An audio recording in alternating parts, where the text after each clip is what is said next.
You're muted, Cody.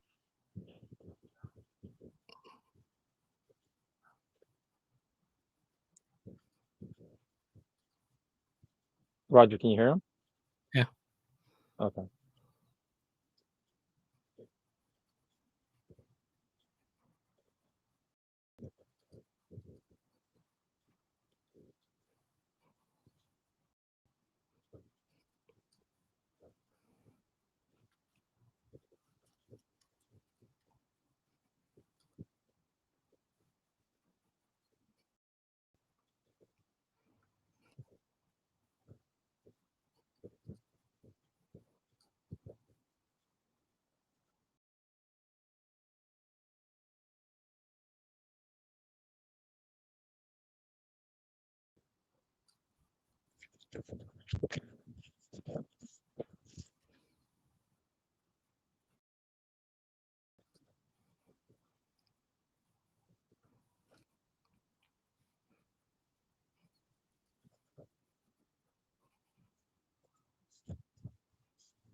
Can you guys hear me? Yeah. Can you hear me?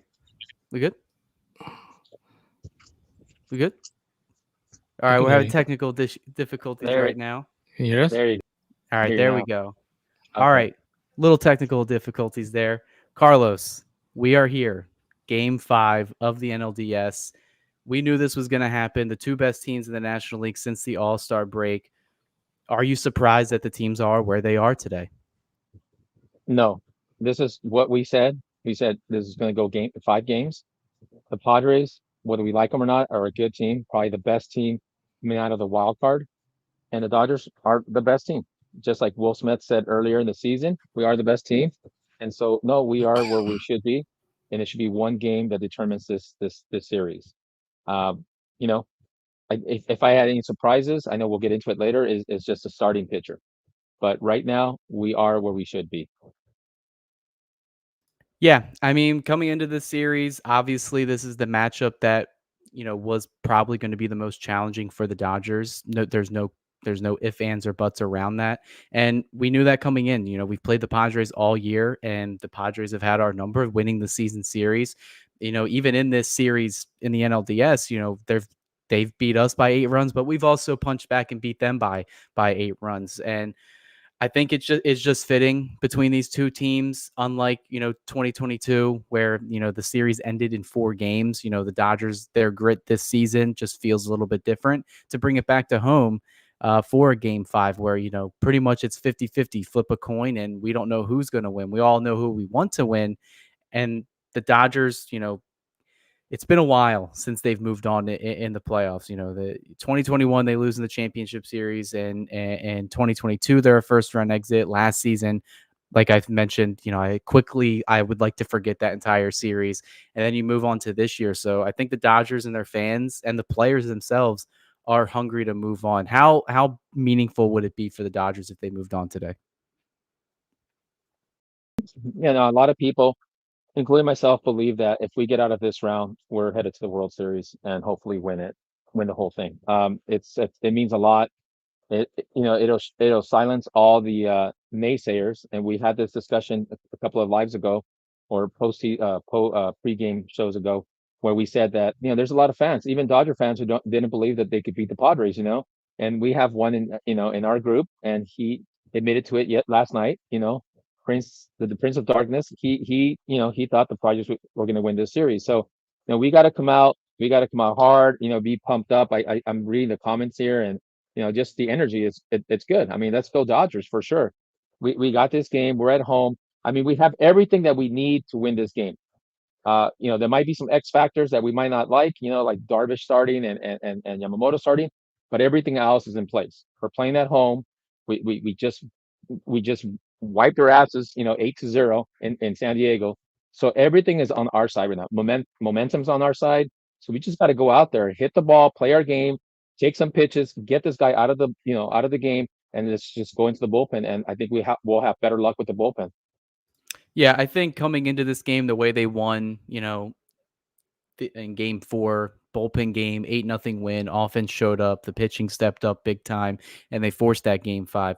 Confidence is the big word that you said in there. Confidence is key for any sport, any athlete, and the fans. And coming into today, especially yesterday, and the hours counting down to this game, I felt like a lot more Dodger fans were confident. They were excited for this matchup tonight to come back to Dodger Stadium.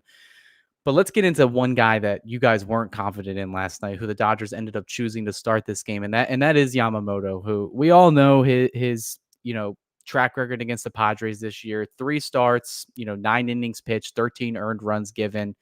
He has not looked good against the San Diego Padres at all since he's debuted in the MLB this season. It all started, back in Korea, and it's kind of kept on going until the final series, potential final series of the year.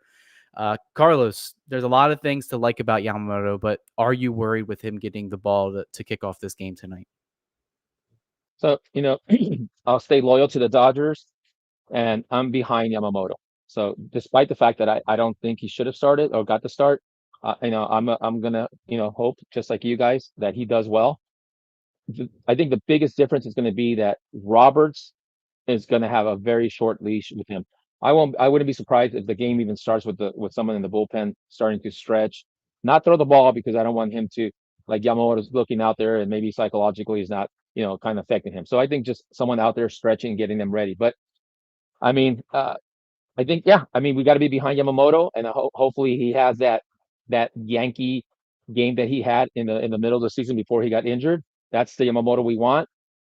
I don't even want to go into numbers because if we start talking about numbers, everything's going to say just the opposite of what I'm saying. So I'm just going with my heart. Hopefully he watched the bullpen, how they pitched around the players, and he'll pitch the same way. Some sliders, inside. Who knows? But maybe hopefully his splitter's on. So we'll see. But I'm rooting for Yamamoto now. We weren't. Yeah, I wasn't right about Flaherty starting the game, but it's okay.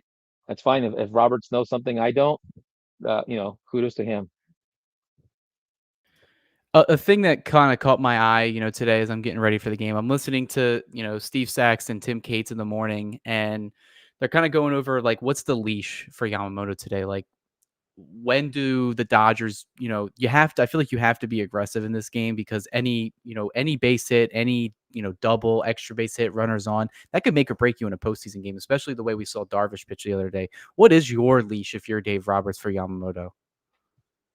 My leash would be 2 consecutive hits, and then on the third batter he falls behind. That's it for me right there. You got to the guy better start throwing in the bullpen. Double armed. I don't know, maybe lefty righty, get them all ready to warm up because it's going to be a bullpen game. So if that happens in the first inning, that's when it should happen. If it happens in the second inning, it's got to happen. But yeah, we don't want to get behind because one, if we get behind, the Dodger Stadium is going to go silence. It's going to be silent, and we don't want that. We need the crowd to be in the game and not be just watching and being kind of just watching the game instead of cheering for the Dodgers. So getting behind is super important, and everybody knows here first base. I mean, first inning. First inning is going to be so crucial. He's got to shut them out the first inning. Yeah, the first inning has been a struggle for Yamamoto. You've seen the stats out there if you're on social media. If you listen to sports radio or if you watch MLB Network, everybody knows about Yamamoto's first inning struggles. Has an ERA around, I believe, at 6 in the first inning. And you brought up a great point, Carlos, because a lot of people said, well, why don't you just bring an opener into the game and then you get to the second inning? Well, it would still be, his first inning pitching if he comes in. I think it's more of a mental thing than anything. If you're gonna give Yamamoto the ball, I prefer that he would just start it in inning 1 and then kind of work his way, see what you have. But if I'm thinking about leash, like I'm going with you, batter by batter. It has to be batter by batter. Dave Roberts said in his pregame today that virtually everybody is available. Obviously, we mentioned in the post game show on Wednesday that you want to have arms set up for the NLCS because you want to move on. You got to focus on today's game, but you also have to look ahead on how you're best set up for that series as well. And if you use Yamamoto and then you use Jack Flaherty, then you're looking at like Walker Buehler or Landon Knack starting game one of that championship series on Sunday. And I don't think the Dodgers really want to do that. I think if you want everything to go well tonight, Yamamoto gives you at least 3 or 4 solid innings, maybe a 1 or 2 runs given up. But at the end of the day, Yamamoto's got to show it. It seems like he just can't get these San Diego's hitters out. They don't strike out. They whatever they had on him, because there was the whole thing of him potentially tipping pitches or whatever, film they have on him. They just have his number, which is why a little nervous with him taking the ball. But I think if he has a really good shutdown first inning, I think that'll set the tone for himself and the Dodgers today. Am I wrong? Well, that's the issue I have. If we're pitching Yamamoto because we want Flaherty to start the next series, well, we got to win this game. There is no next series if we lose this game. I mean, if that's Robert's thinking or management's thinking, I mean, it doesn't make any sense to me. I mean, I don't even care what happens game one. I mean, just you got to win this game to make to the next round. I've heard comments where like, there are comments. They're like, I don't even. People are like, I don't even care if we don't win any more series as long as we beat the Padres. Yeah. I mean, I want them to go all the way, but in order for us to go all the way, we got to win this game. People in the comments are mentioning about, his Kenny mentioned he's got a 7.11 ERA the first inning. Roy saying, get him out, traffic in the bases and no command, go get him. I think it's even shorter than that, Roy. I think it's got to be. Uh, I mean, I'm telling you, if the first batter gets a hit and the next batter gets a hit, that's it for me. I mean, just they got to start warming up. They got to start warming up and start playing matchups at that point. And Roger, I'm gonna get you in here because well, real quick to Carlson, um, Flattery, Flaherty does seem like he would be an option if things go sideways, completely sideways. I think they don't have a choice, and they'd probably have to bring in Flaherty. But other than that, I mean, you're hoping you'd get, for me, I'm hoping he gets three innings scoreless, and if he goes perfect, awesome, and then obviously then you can continue to pitch in the game. But yeah, I think the first inning, the second inning, I think those are the major ones. If he can get by, because that's when he's going to see Tatis, he's going to see Machado, he's going to see the heart of their lineup. So those are the most important innings. If he gets by those, I think he's on his way to pitching a good game. Roger, like we've seen Yamamoto, everybody's been canvassing him since the winter. He gets the big contract, $325 million, the most to a right-handed starter in Major League history. And he's supposed to make these types of starts. And Dave Roberts even alluded to that during the pregame. He said, we brought him in basically for this reason. It's a lot of pressure on him. And we even talked off air where, we obviously know what he's done in the WBC. We've heard and what he's done in the MPB. We've seen him, in the Olympics. But it's a different animal in the major leagues, right? Yeah, I mean, I believe the MPB. I mean, it's a strong league. It's I mean, obviously, we've mentioned this before, right? They won the WBC, right? The Japanese teams. So there's a lot of good players in that league, but when you look at the overall, obviously MLB is still on top.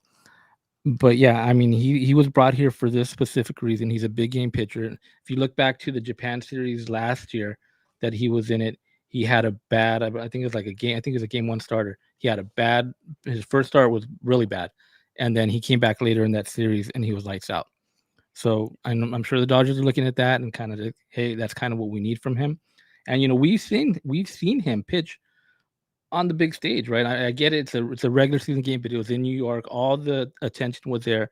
I mean, one of the biggest stages, right, in baseball in New York City, and he was lights out. So that's kind of what they need from Yamamoto. Like, I don't know if they can get that exact Yamamoto today, because a lot of things have changed since then. Obviously, he got hurt. We don't know what the effects are from that as he's still dealing with that. But, if he can get him, 3-4 innings, I think he's done his job. Yeah, I think we've lowered our Carlos. We've lowered our bar for the starting rotation this series, haven't we? Oh, definitely. Yeah, no, I want to address a couple of things these guys are saying. So, Maddie, man, I that was my first thought when they say Yamamoto last night. I think Roger had messaged us at 10:30, and Cody was sleeping, having good dreams that Flaherty was going to start, and then he woke up to a nightmare. When they mentioned Yamamoto, I thought the same thing too when they mentioned Cease on 3 days rest. I thought the Dodgers have an advantage. I believe that the Padres are thinking the same way. I mean, they look at the numbers, they look at everything points the Padres' direction, and that's what is shocking. Uh, Cobra, I agree with you. That first inning, he looked like a deer in headlights. He looked like what is going on? Nothing he could throw. They weren't missing. So all those comments, I 100% agree with you guys. And Nando, yeah, we got a very expensive relief pitcher, which he probably won't even go 3 innings. Honestly, I think he'll probably just go one or two, if I think if we're lucky. And it's really telling because if you look at other Dodger insiders, like we're just fans with a platform that are like speaking about it. Even David Vassay was like, I don't want to see Yamamoto at all for the rest of this series. He said if I had to choose an arm, it would be Flaherty and then just pivot to the bullpen. It's more than one person that's worried about what Yamamoto is going to be doing. Because I thought the same things, Carlos. Once the Padres said Dylan Cease on 3 days rest, I was like, what are they doing? This is like a gift to the Dodgers, and the Dodgers.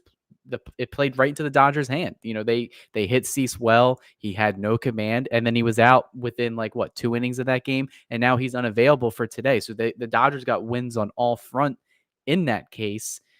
Obviously, the other factor is that they don't have Joe Musgrove, who would have made that potential Game 4 start. So that's where you're seeing, we mentioned that on the post game where it's like, all right, this is the start that he would have made. So that's already the injury, factor coming into this one. But the starter that the Padres are going with today is one that has had the Dodgers number throughout his entire career, and that's Yu Darvish. Little tidbit before we get into Darvish.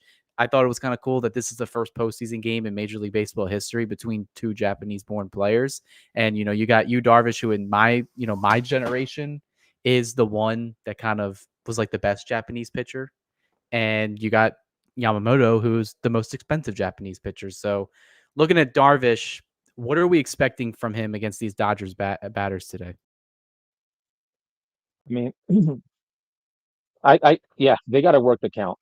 They got to work the count. We know Darvish throws like 7, 8 pitches. So he's got a full arsenal. But I mean, my approach, if I was a Dodgers, if I was a coach, and hey, take some pitches, let him get tired and get him out of the game. Let him get a high pitch count, get him out of the game, and let's go to the bullpen early. The earlier we get to the bullpen, the better, because if we go to the bullpen like the seventh, eighth, ninth inning, we're going to be facing their top three relievers. We're going to be facing Suarez in the ninth. You got Scott most likely in the eighth, and then you got Adams in the seventh. So we got to get them out by the fourth, fifth, and so we can face their low leverage guys, so we can get some runs. But yeah, if it can't be like it was on Sunday. Yeah, Darvish looked really good on Sunday. Vintage Darvish start, 7 innings, 3 hits, 1 run on a sacrifice fly. Didn't get a lot of strikeouts. Was pretty good with his command. I believe he had less than 90 pitches. He was hit hard though. That's the one takeaway from that game. Kind of just looking at some batted ball statistics from that game.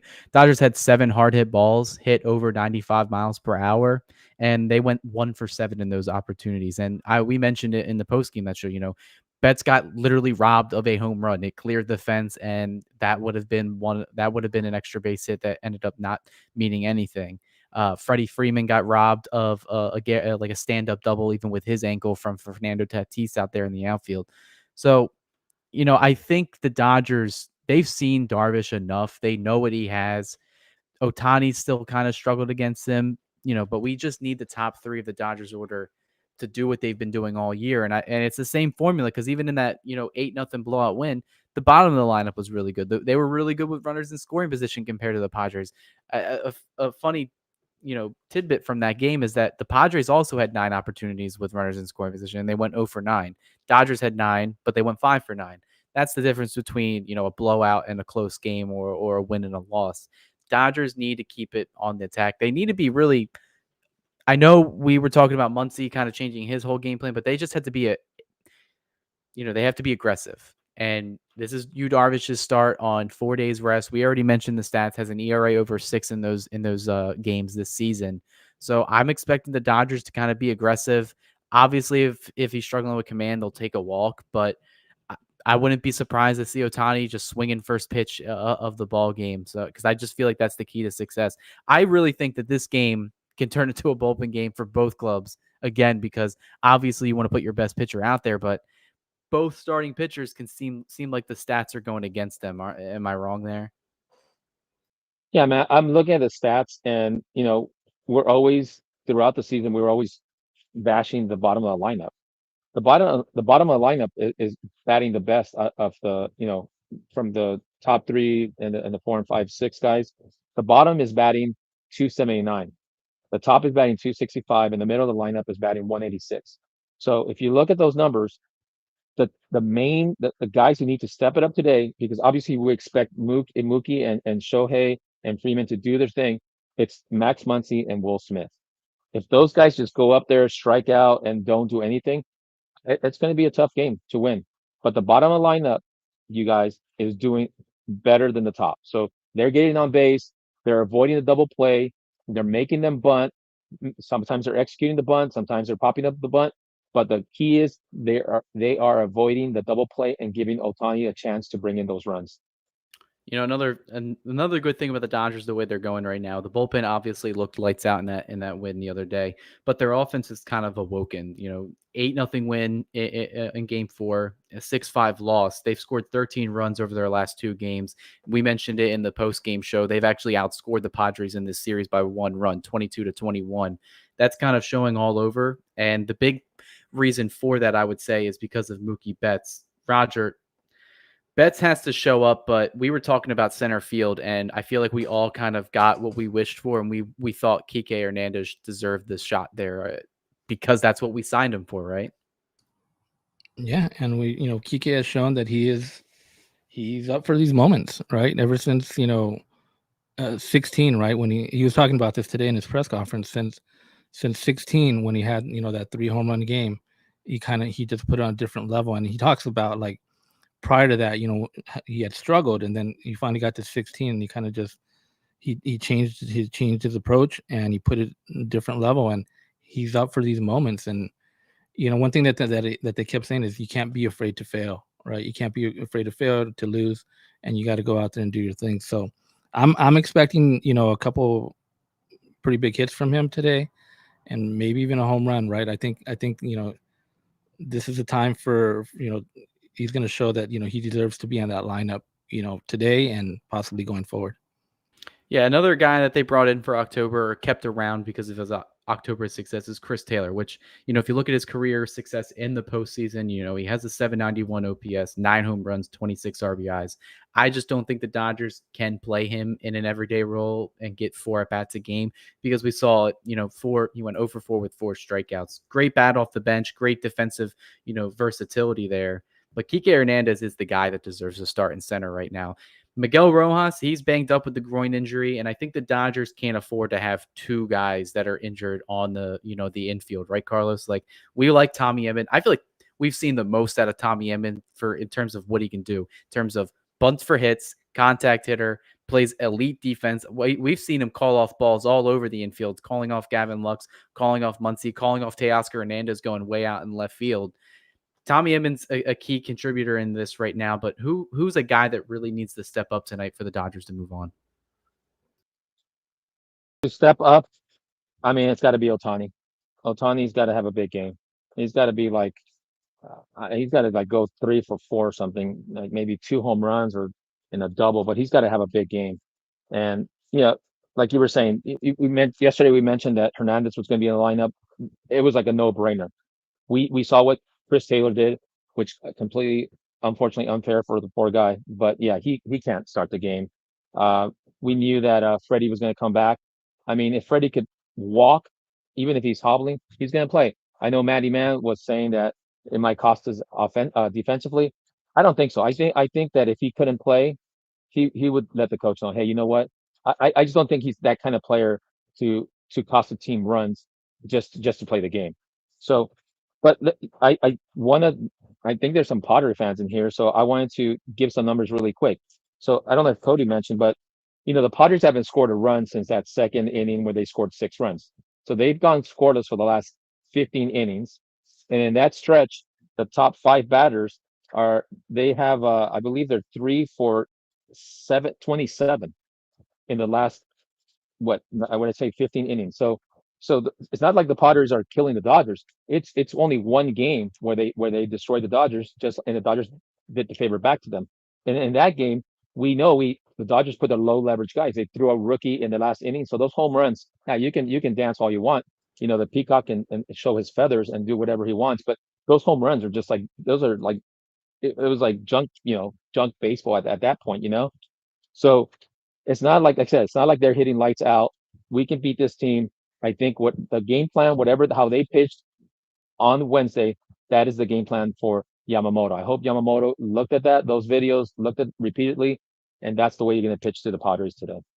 Yeah, I agree with the Otani take because if you look for the series overall, he's only 4 for 16. Yes, he has that really, amazing home run to tie it in game one to kind of swing back some of the momentum down to the Dodgers side. But even in his last 2 games, he's 1 for 7. And they've kind of neutralized him up until this point, especially with their lefty relievers, which is what we kind of expected. Tanner Scott's actually just been dominant against him. He's 0 for 3 and has 3 strikeouts, and even that one caught looking on that like slurve or slider, whatever he threw up in the zone. So Otani, I know Otani is like the cliche pick to say, yeah, he needs to step up for the Dodgers to win, but it is true. He needs to have some type of impact on this game. This is the type of game in game 5 where the stars are going to win the game. And who stars going to show up? Are the Padres trio going to show up, or are the Dodgers trio going to show up? Because another guy that's been really good these last 2 games that I'm glad I'm wearing his jersey tonight again is Mookie Betts, because I'm a firm believer, even as good as Otani is, this offense goes as Mookie Betts goes, and that's true. I mentioned 13 runs in the last 2 games.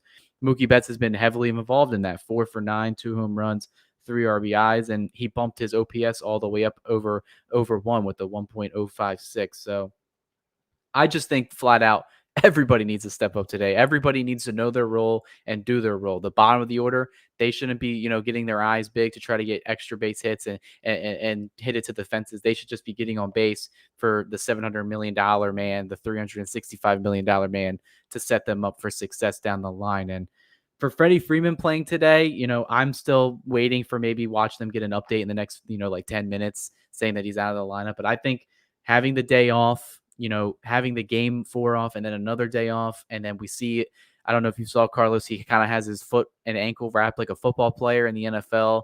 I don't even know. I'm surprised he just doesn't even play like that. Roger, have you seen that picture with his leg wrapped? I saw there was a picture. Yeah, his shoe was wrapped, right? The cleat area.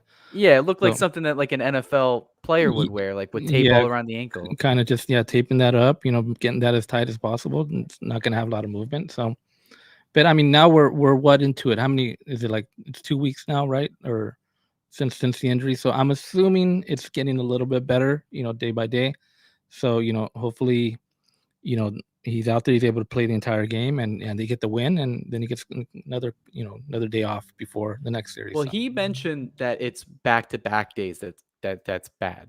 And we saw it. He leaves early game 2, but he plays all of game 1. He doesn't play. He plays game 3, but he doesn't play game 4.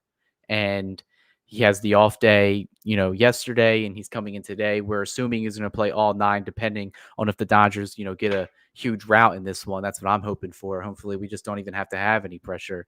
But yeah, he's an X factor in this one. I don't think he would put a detriment to his team. With the whole Miguel Rojas thing, I just say just ride the hot hands. I want Kike Hernandez in the lineup, and I want Tommy Edman in the lineup because I think Tommy Edman brings more to the team than Miguel Rojas. Because Rojas is brought here for his defense. Yes, he had a career year in hitting, but Carlos, am I wrong here? It's Tommy Edman shortstop time for the rest of the postseason, right?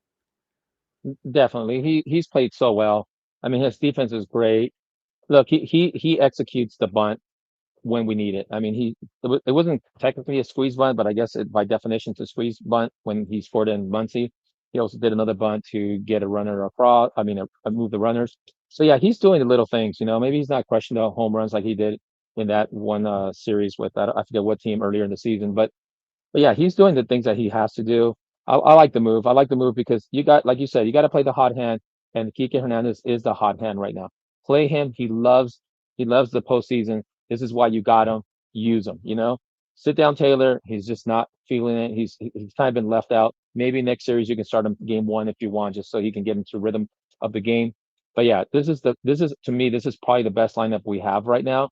I mean, just looking at the lineup, all these guys can rake, and this is what we want. We need runs. We need to work the counts. I mean, I'm all I think the Dodgers will win this game. You know, it's like I said, you and I for sure, and I think Roger too. We all picked the Dodgers to go win this in five, and so here we are. Yeah, we're gonna start getting ready to wrap this up here. A One- couple other notes real quick. One person I want to see have a big game is Max Muncy. Like he had that home run, that one, the game Garbage like in time. garbage time, right? So I think Max kind of due for one of his his famous bat drops. I think if we get that from Max today, be perfect time for it. Yeah, him and Will Smith is another name that I would like to see swing the bat a little bit better. Smith had some really good at bats in Game 4, had the home run.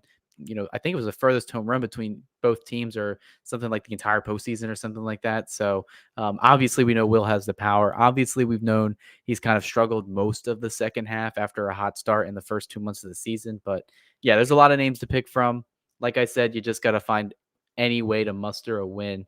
But a couple notes here before we, start to wrap up the show. If the Dodgers win tonight, it would be the first time that they clinched at home to win a series since 2013, when they did it against the Atlanta Braves, which I had to look back and kind of see who they've played before. And it really is the last time. The infamous Juan Uribe failed bunt, go ahead home run in that game. If they advance and they have a date with the New York Mets, that's the next, if they win this game, that would be the first time that they played the Mets since 2015, and it would be the first time that they played him in the NLCS since 1988. But let's get into it today, Carlos. Dodgers win because, like, what's going to make them, go to the NLCS for the first time since 2021?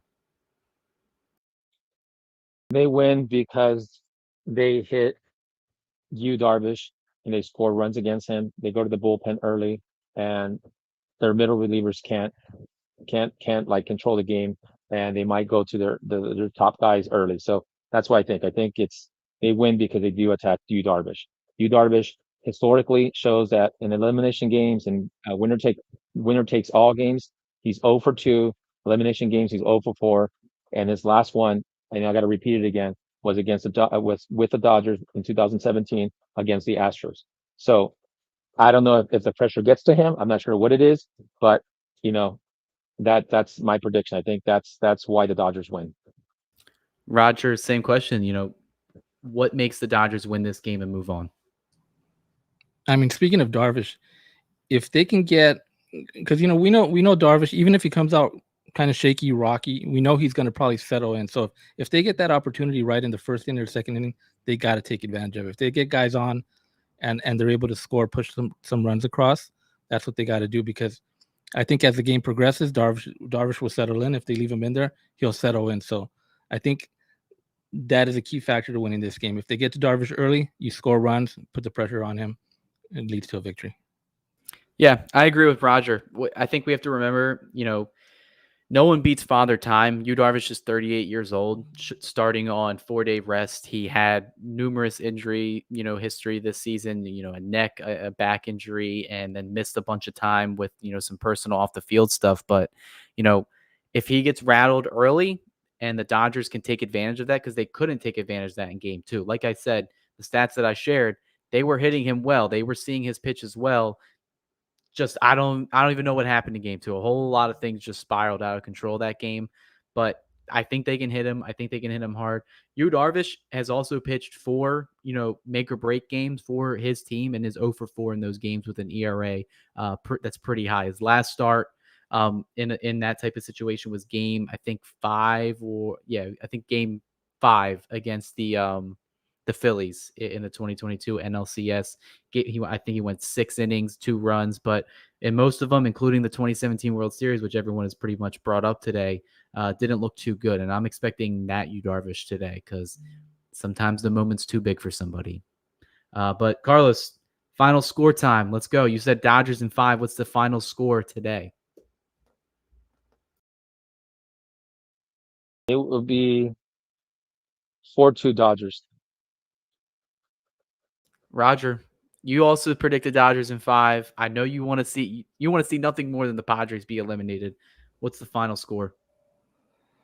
I mean, just for my own sake, I'd want it to be like Dodgers 10-0. 7. Yeah, 7-0, 7-1, right? But it'll probably be something like 4-2 or something like that.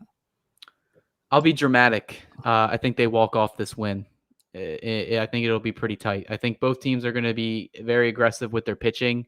As soon as Darvish is in trouble, they're going to go to their bullpen, which has been equally good. I think once Yamamoto's in trouble, depending on how early it is, we may see Jack Flaherty. We may see the high leverage relievers early, but I think it goes pretty much down to the wire. Similar to, if anyone remembers, the 2016 NLDS game 5 against the Nationals, kind of where it went back and forth late, where they had to bring in Clayton Kershaw to close, or even 2022 or 2021 NLDS, where Dodgers ended up taking the lead, I think, in the top of the 9th inning that game. So I'm expecting a nail biter in this one. Sorry, Roger.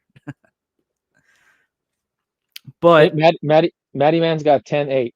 If the score is 10-8, that's going to be an amazing game to watch, that back and forth. That's going to remind me of that Astros Dodger game in Houston. Oh, don't bring that up. I hate when it went I back have and bad forth. Oh memories. my gosh! And then David's got it 5-4 walk off like you, Cody. He's got Freeman walking it off. So I mean, it's going to be close. Kirk Gibson-esque. So everybody's got it like a 2-3 game for sure. It's gonna be close. I don't think there's gonna be a blowout today. It's gonna be a close game. I think the bullpen for both teams are gonna come in and shut it down when they need to. So it's gonna be limited runs, and I mean, you're gonna have to manufacture runs today for sure. Yeah, it's going to be a great game. Hopefully, the Dodgers could come out on top with a win. Obviously, guys, make sure you like and subscribe and turn the alert bell on. Follow us on social media, because we are going to be going live after the game for our post-game coverage, whether we win or lose. But we're praying for a win so we can talk about this game and the potential NLCS matchup. But yeah, it's going to be a nail biter. It's going to be a really good game. And, you couldn't really ask much more for this MLB postseason, which I think has been pretty much series after series has been really good compared to years past. And we just hope that the Dodgers can move on. But any other closing thoughts, Roger? Anything you want to, push out there? Let's get that win. And, hopefully we're back after the game where we're pumped and we're psyched about, moving on. Yeah, I can't ask for anything else from this team right now. We're just asking for, one more final win against the Padres when it matters. And hopefully we see you guys and we're all celebrating together. So that'll do it for this episode of the pregame, guys. Hopefully everyone's getting ready to get pumped to watch this series and a potential Dodgers clinching win. This episode is brought to you by Bet Online. The game starts here. Enjoy the game, guys.